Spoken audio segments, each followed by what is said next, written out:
morning, everyone. This is Rusal, your evangelist. Our title for today is You Can Have Choose from Two Options. Rusal Rabi.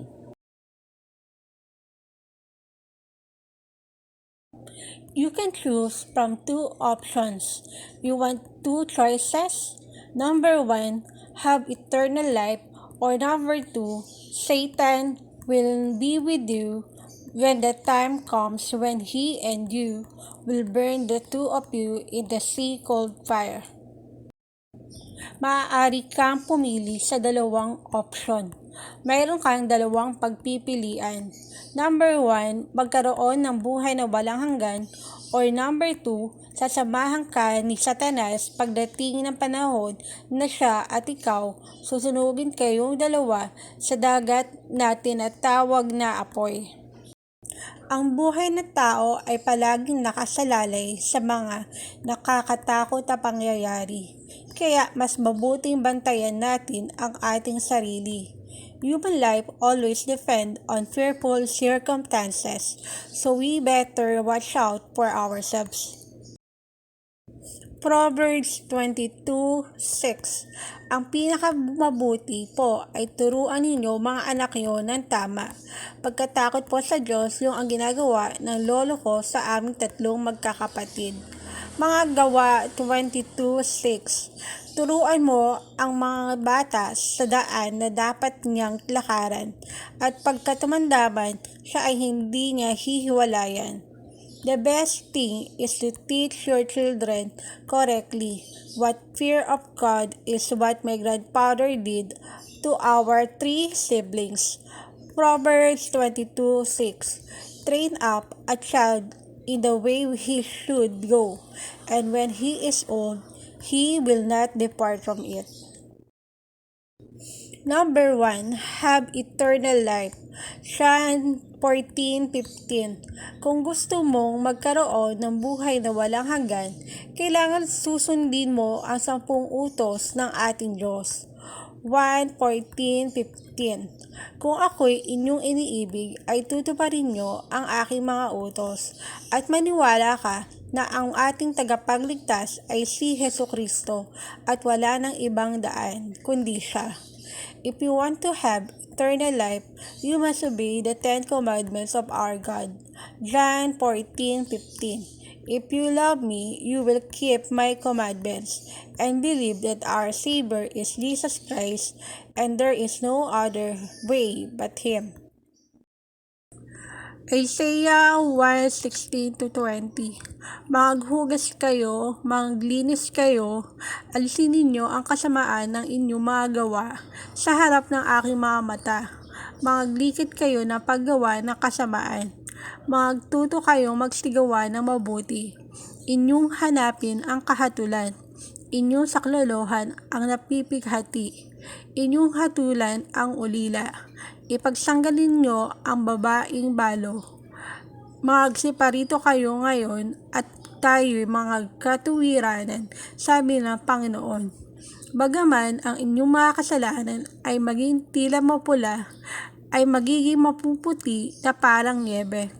Bagaman maging mapulang gaya ng matingkad na pula, ay magiging parang balahibo ng bagong paligong tupa. Kung kayo'y magsa at mga masunurin, kayo'y magsisikain ng butil ng lupain. Ngunit kung kayo'y magsisitanggi at magpaghihimagsik, kayo'y lilipulin ng tabak sapagkat sinalita ng bibig na Panginoon. Isaiah 1:16-20. Wash you, make you clean, put away the evil of your doings from before mine eyes. Cease to do evil, learn to do well. Seek judgment, relieve the oppressed, judge the fatherless, plead for the widow. Come now and let us reason together, said the Lord. Though your sins be as scarlet, they shall be as white as snow. Though they be red like crimson, they will be as wool. If ye be willing and obedient, ye shall eat the good of the land. But if ye refuse and rebel, ye shall be devoured with the sword, for the mouth of the Lord has spoken.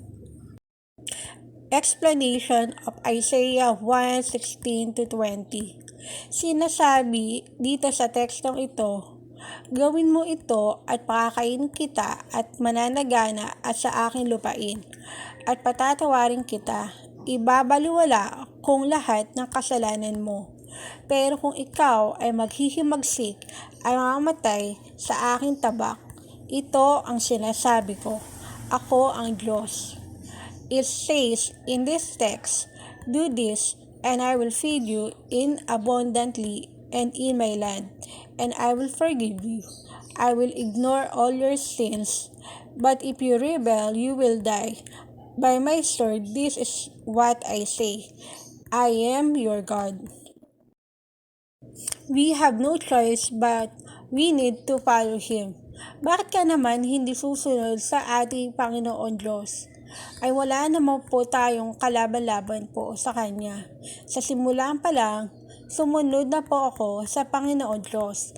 Yun po ang turo ng lolo namin. Tapos nang tawagin po ako sa gawain niya, sumunod din po ako sa Kanya. Ibinigay niya mga pangarap ko sa buhay. At hanggang ngayon po, sige lang, sunod lang po ako ng sunod. Why don't you obey our Lord God? We have no adversary against Him. From the beginning, I follow the Lord God. You are the teaching of our grandfather. After he called me to his work, I also followed him. He gave me my dreams in life. And until now, I'm just going one after the other. I will follow our Lord God. Ang bawat isa po sa atin ay may kanya-kanya pangunahin na dapat isagawa. Pagsunod po tayo sa mga utos ng ating Panginoon Diyos, ay anak po niya tayo.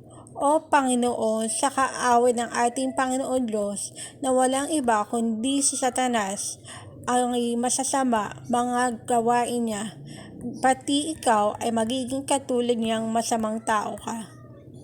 Each one of us has his own priority that must be carried out. We obey the commandments of our Lord God. We are His children. O obedience to the enemy of our Lord God, who is none other than Satan. His works are bad and you will be like him. You are a bad person. Kung gusto mo magkaroon ng buhay na walang hanggan sa ating Panginoon Diyos, tayo susunod, tiyak may buhay tayong walang hanggan. Maging masunuri po tayo sa Kanya. If we want to have eternal life in our Lord God, we will surely have eternal life. Let us be obedient to Him. The wicked will not be saved. Yung iba naman na matigas ang ulo at si Satanas ang sinusunod nila, di anak sila ni Satanas. Kaya masama mga gawain. Magnanakaw ng kuryente sa kapitbahay, magdaya ng maliliit o malalaking bagay sa gobyerno. Lahat po ng labag sa 10 utos ng Diyos ay kasalanan. There are others who are stubborn and follow Satan. They are children of Satan, so they do bad things. Steal electricity from neighbors, cheat the government on small or big things, all of which are against the 10 commandments of God, is sin. Get ready and take your family with you so you can all enter to heaven. Amen. Habang may panahon ka pang magsisi, ay gawin mo na at hindi na ulitin gagawin at maghanda ka na at isama mo ang pamilya mo. While there is time to repent, do it and never do it again, and prepare and be with your family. Noong last April itong taon na ito, 2023, ay kinuusap ako ng Panginoon Diyos sa panaginip at ito ang sinabi niya. May isang sawa o ahas na malaki, kulay puti, nakatago ang ulo niya at buntot niya na mataba siya at mahabang mahaba. Sa sumunod na panaginip ko, may lababo ako at ang lakas ng tulo ng tubig na maliwanag. Pero sa labas ng lababo ko, pumapatak ang tubig Ang ibig sabihin nito, may kumukuha ng pera para sa mga video ko sa aking ministry na Angels Message Inc. May kausap sa loob ng YouTube at Google. Lord, ikaw lang po ang tunay na nakakaalam. Tama na po ang pagsubok ko. Ikaw po ang nakakaalam na isinulat ko po noong taon na 2010 at hanggang ngayon ay gumigising po ako ng 2 a.m. to 5 a.m. Tapos sila ang kukuha ng pera na dapat ay sa aking ministry na AMI. Papa, kumamarapatin po mo po na pakipalo na hindi nila malilimutan. Tapos po, ligtas mo pa rin sila kung inyong mamarapatin. Salamat po, sanay ako naman ang tatanggap, hindi kasamahan ni Judas Iscariote. Salamat po, Papa, in Jesus' name, Amen. Last April of this year, 2023, the Lord God spoke to me in a dream, and this is what He said. There is a python or snake that is big and white in color. His head and tail are hidden. He is fat and long. In the next dream, I have a sink, and the strength of the water drops is clear. But outside my sink, the water is dripping. What this means is that someone is taking my money for my videos in my ministries and Angels Message Inc. Someone is talking inside YouTube and Google.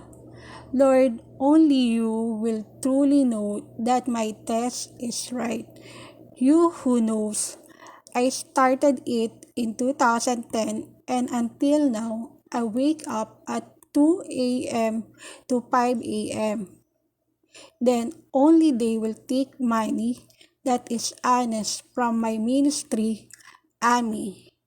Papa, if you come, please give them karma, that they never forget this karma. Thank you, please Papa now. I am the one who will receive the money from AMI. Thank you, Father, in Jesus' name, Amen. Thanks to all of you. Please watch, subscribe, like, and share too from Angels Message Inc.